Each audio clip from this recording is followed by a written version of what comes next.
Hi everyone, welcome back to this episode of The Backstory. Today I have one of my good friends Omar with me, and we will be talking about uni and how it was for him and why it was very different for him than it was for many of our friends. So first, I'll give him the chance to introduce himself.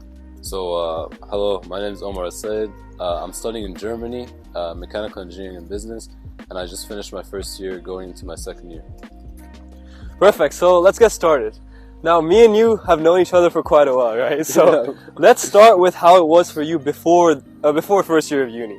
I know that compared to many others, you went to a completely different uni and a completely different route than most others went. Most of the people from our school, for example, will go to the UK, US, you know, the classic, like, and even Netherlands, the classic places. But you had a challenge that was extremely unique. So I want you to talk about the end of IB, so like exams period and deciding uni. So just tell me a bit about that. So, where do I start, man? It's a big one. So, Of course. IB, obviously IB is difficult. Like, now I don't think it's that difficult, but obviously at the time it was extremely difficult. I was under a lot of pressure because, you know, my grades weren't the best, you know. Mr. Coffee, if you guys, I don't know, you definitely don't know. Shout out Mr. Coffee. Shout out Mr. Coffee, but yeah. He was always putting pressure on me, like, hey, like, you need to up your predicted grades, because my predicted grades were actually horrible. Like, I was applying to these unis and they were like, okay, you're not gonna get in. Like Manchester, I applied to Manchester, Loughborough. I applied to Glasgow, but you know what happened? What happened? So basically, Musti called me and he was like, bro, why are you applying to Glasgow? You're actually gonna go. Did I actually say that? Yeah, and then I cancelled the application and my dad walked in. But yeah, that was... No, I'll tell the story. But what happened was that, like, we were just on Skype or FaceTime or something, and we were just talking to each other, and as a joke, I said, bro, like, reject your offer for this uni. As a joke. Like, obviously, I wasn't thinking that someone would have the intellectual, like, lack of intellectual capacity to do that, but you just clicked reject on UCAS. Bro, and then my dad walked in, he was like, why are you rejecting an offer? This could be the uni that you go to. But yeah, we had that conversation, but, you know, at that time also my dad was giving me, like, a lot of motivation to, like, because the thing is, at that point, I think I just lacked the understanding of, like, what I would do if I ended up with those grades. And my dad, he actually gave me a real talk. He was like, you know, challenges create stronger men. And he was like, you need to get into the uni that you want so you can be happy. This is not for me. Yeah. Like, he was like, if you don't get into uni, that's fine, but, like, you're gonna regret it. So I really just, like, put pressure on myself, you know the whole 12-hour a day studying. Actually, yeah, let's talk about that, because I remember that at this period, now we had gone through exams already, so you kind of had our experience, but it was different because it was during COVID, so it was very different type. And I remember being so impressed with the way, like, you just sat down and grinded, and he did like a 12-hour stream where he would do like a study with me stream, and people would, like, it wasn't for other people, but just so that he would be more, you know, motivated just to study. And I thought that was something that when we did IB, we didn't have, because of the fact that there was no COVID, we maybe at times just got distracted and had so many different things that we had to do after school, and like sports as well, and they were good. Like, it's good we had those, but you had like a very tunnel vision towards your aim and your goal of the results. Yeah, like, my dad really helped me find that tunnel vision. And the thing is, like, I realized if I can create this habit until the IB exam, like, schedule of, like, I think it was April. I started around like March after my mock exams. I just started, like, you know when you watch like all these, like, Sam Suresh, like, what's the other guy? Ali Abdal. And then you go through their videos, you're like, hey, I'm gonna download Anki, I'm gonna start doing notes on my iPad and stuff. But, you know, that really did work for me. And, you know, alhamdulillah, bro, at the end I got good grades. But then there was the whole choice of, like, uni, you know? So, like, uni was the big one, right? Because my brother was in UK. I was wanting to study something towards engineering, and I got the grades, you know? That was crazy too, how we checked the grades. Okay, let's talk about that.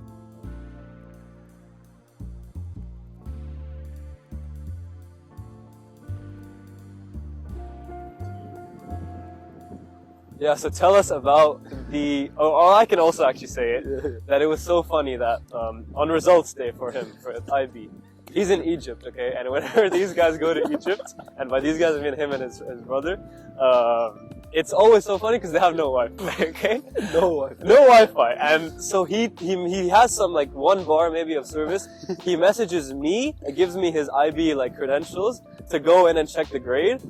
And then I check it, then I send it to him. It's not sending. There was whole chaos. Then I somehow ended up speaking to their uncle. Like there was a whole funny situation there. Bro, like I was trying to find. I didn't have data, right? So I had to buy it. You know how you buy it in like packages. So I was going around the whole like. We were in this like deserted area. So I told my uncle, hey, we need to get the car. We need to go out. I need to buy data right now. So we go around the stores trying to buy data. There was a shortage, and then his car breaks down. Remember, I called you after I bought the data. I was like, bro, the car's broken down. We can't get home.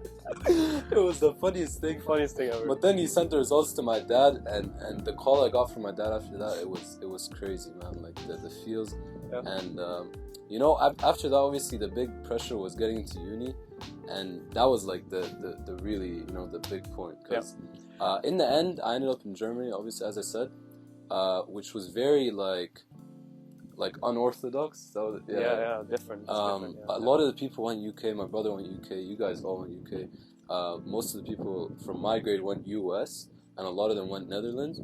But I was really one of the few, or the only one that went Germany, and it was really a challenge because I am studying German, which is not my first language, and I'll be honest, like first year, it's gone now, but it was definitely a challenging year. Like in terms of the first month making friends, all that stuff, but then also learning, like getting into the habit of learning, finding the motivation to study.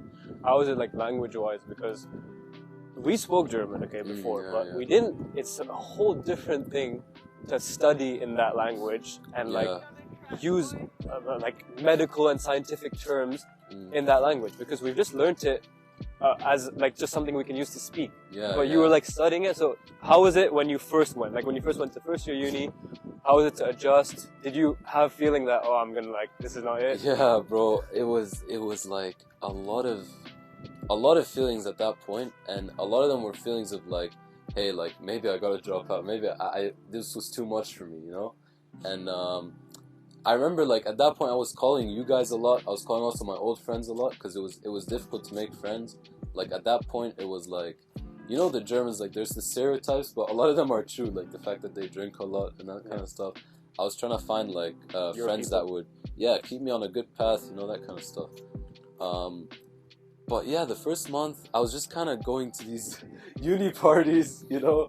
Like I remember being the awkward, you know, guy there. Yeah, because bro, it's like they assigned us into these groups, right? Yeah. And then there was this guy that would like he got like really wasted. He was throwing up, and I had to take him home for some reason because I was the only sober guy. I was just like calling taxis for people, bro, wasn't it? Also, this was probably your first or one of the first times you've seen all of this, right? Yeah, because in COVID, when we were in Basel, you didn't have that, so you didn't really go out and stuff. You're great, but how was that to adjust to? And tell me about like a time where you found it the most tough in first year, especially. I'll be honest, it was really difficult when we were talking about like keeping up with the schedule of uni, because the way it works in Germany, maybe it doesn't really work. I don't know how it works with you guys, but same. With us, it's you know, you kind of choose your lectures, the times that they're in, and you're not really like kept in account like of which lectures you go to. Oh, so, they don't take attendance. Yeah, they don't take attendance. So it just felt like you know, school was like people kind of, even if you had no motivation, there was a bit of discipline. You had to have that discipline, you know. And when it's in a different language, I found it difficult to concentrate on a lecture because I'm trying to make this vocab list while studying, and you know, I put like English, German, some words I wouldn't even know in English, so I'd have to like look at Arabic, try to find definitions. It was a whole like movie, but you know, we got through it in the end. Like it's definitely possible, and this is something my dad told me. Like challenges. Like the thing about challenges is pressure, it usually brings results. Like putting pressure on someone, it brings results. However, it doesn't bring like long-term results. Like it doesn't bring success, you know what I mean? Okay. Success comes from like being challenged, but then having a support group at the same time. And that support could be like a hobby that you really like going gym. Like gym, yeah, when you started. Yeah, like photography, like putting your energy into something, and that'll be your support during the challenging times, because that'll make you happy. So at that point, friends was kind of a tough one. Alhamdulillah, now I have really good friends.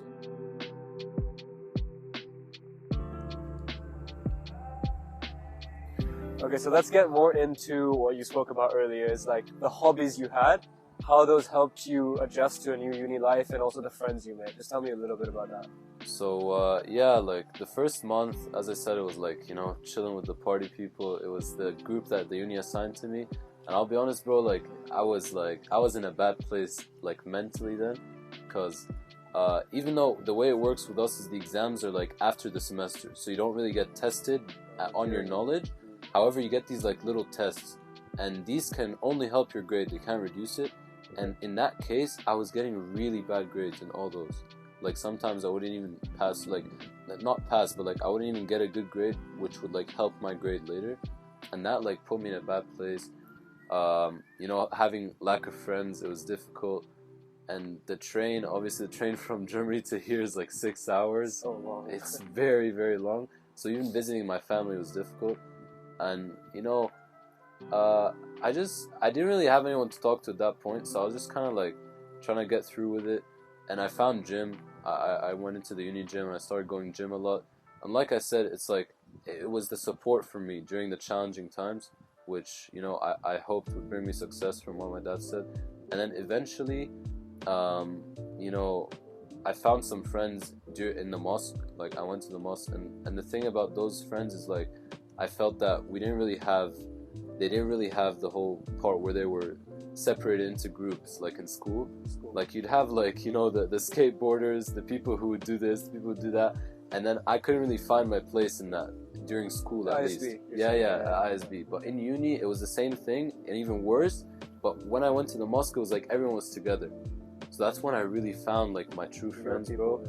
And I got like a good motivation to study from them, because they were also studying. And you found Egyptian friends, right? Or Yeah, just Arab in general? Or no, just Arab in general, but a couple Egyptian people. Because too. that's another thing that you wouldn't have had here at ISB, right? Yeah. Ever. So, and you could speak to them in your own language. Yeah. That was amazing. Yeah. Like, you know how Switzerland is, bro. There's like ISB. There was never any there was not a lot of Muslim people. There was not a lot of Arab people that you could speak to. And there, it's like once I found the mosque, I found a whole different place that I was living in. It was like all the people there were Arab. I was finding so many friends. I was making now I'm friends with like restaurant owners. Like this guy that owns this doner place, every time I go he gives me like a piece of dessert for free. It's amazing, it was a good turnaround, and I was starting to pick up my grades a bit more in uni, during the second semester.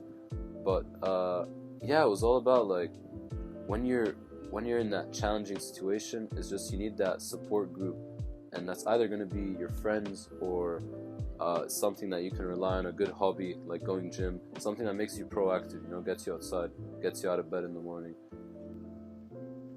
Was it good that for you, independence-wise, to like leave your home for the first time and have to do everything yourself, like set your own routine, your food, make your own food?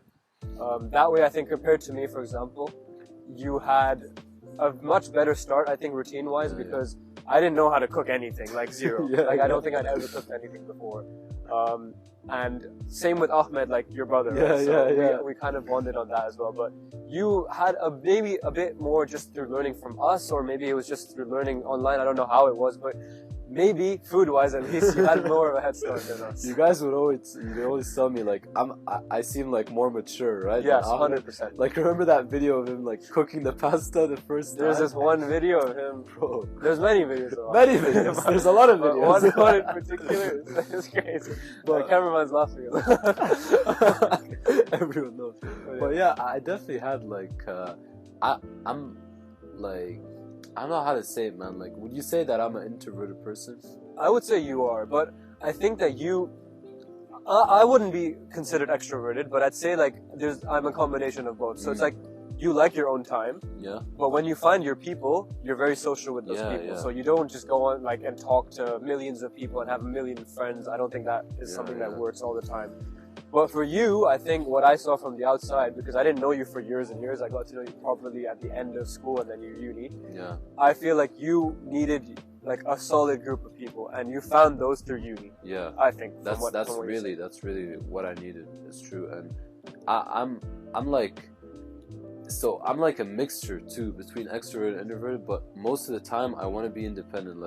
Like at one point I was talking to you like I hate coming here, right? Because I would have this routine and it would be the only thing keeping me alive. Like bro, like I go gym at a certain time, I'm eating the right food. And when you come back home, yeah, you don't my calories are in check. I come here, bro. Sometimes there's like this like a fully carved up meal, like potatoes with rice with no protein whatsoever. Other days there's something else. It's like, bro, there was no management, and I really hated that. But that's something I found in Germany. I really loved.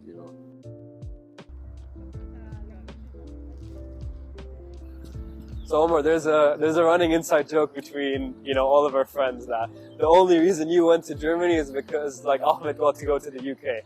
Now, yes, that may be a joke, and it may be good to laugh about that. But there's an underlying truth to that topic on how you maybe didn't have the same opportunity that your brother Ahmed had in terms of the choice of university, and not just university, but the country that you study in. That's it's a loaded question. Yeah, but, that's a heavy one.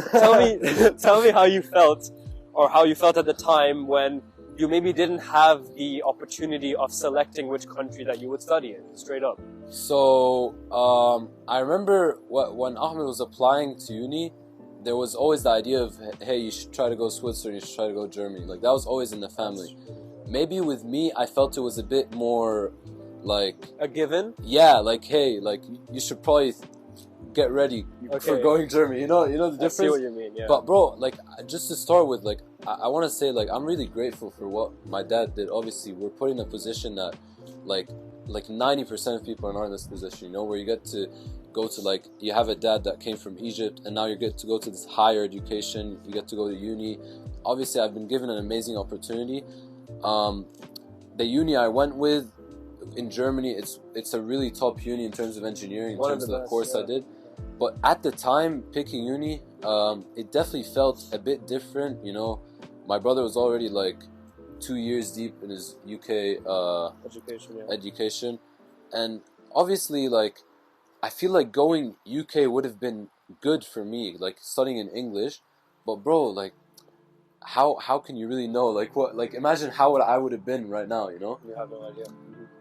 I'll be honest. Right now in Germany, I'm feeling amazing. Like, I have my friends. I'm starting to catch up with my grades. Like, I'm starting to actually enjoy life much more than at the start. So I feel like what my dad said before. It's like, I was challenged and I was put in a situation, but in the end I'll come out like better, and I'll come out with more experience. And this is how life is. You're always put in a situation like that, but in the end, like, you'll just be stronger. I think also the fact that you were put so out of your comfort zone compared to us going to the UK. Yes, it was still us going to a different country, but we still had, like, for example, each other. Like, we had our friends nearby. Like, for me, I spoke about this on the previous episodes as well. Like, we had, like, our friends weren't that far away, so we could meet them often if we needed to, just to have that homely contact.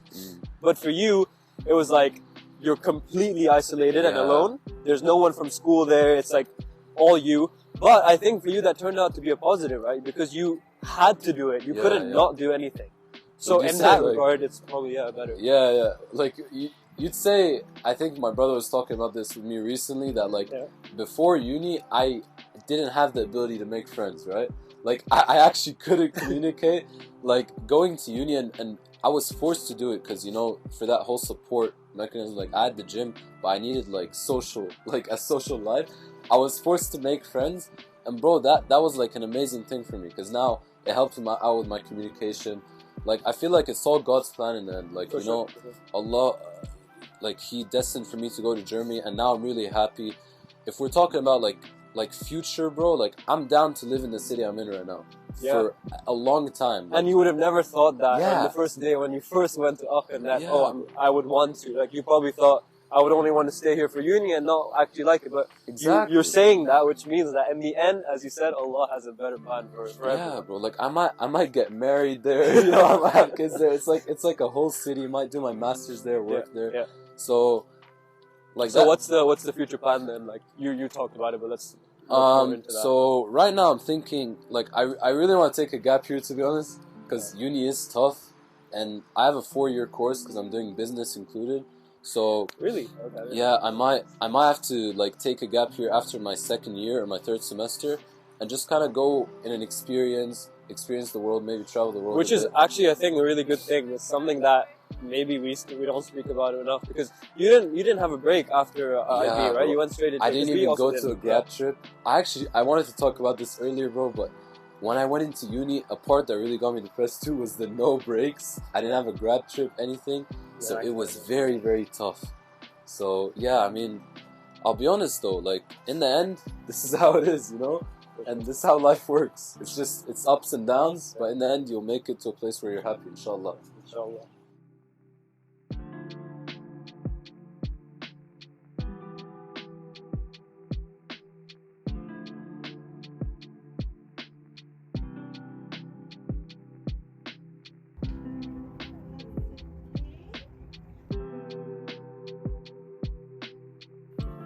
Well, thanks, Omar, for hopping onto this episode.